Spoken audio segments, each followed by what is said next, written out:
Okay, so probably one of the best movements for our hips in general is the 90-90 position and the switch, which is what we're going to look at.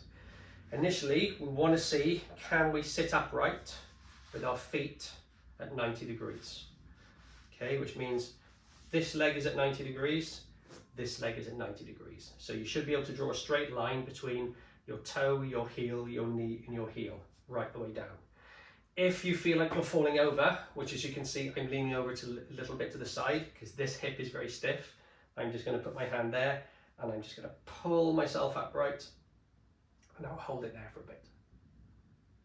Okay, and as I'm doing this, I'm trying to almost use this hip to pull me up, and I'm using this leg to push down slightly, so I'm kind of pulling everything that way. So over time, I can shift my hip there, then sit up a bit more normally.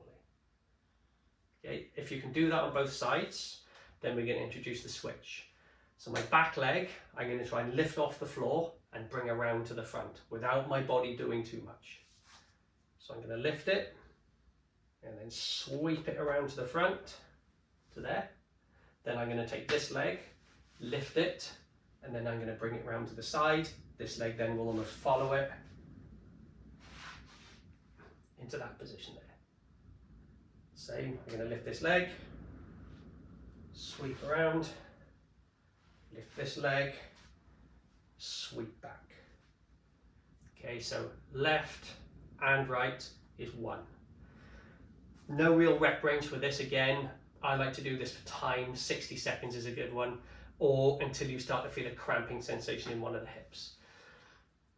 If this is super tight for you, it's a good idea to introduce some holds first. So just sit in that position. I can grab this shin and pull myself upright and find that position. I can move my torso around a little bit, lean into a little bit, shift all my weight that way.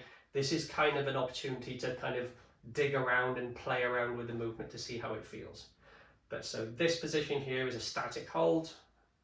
And then once you start introducing the movement, then the muscles are going to have to work a little bit harder, but it's really good for the hip mobility to be able to rotate through that joint and back again.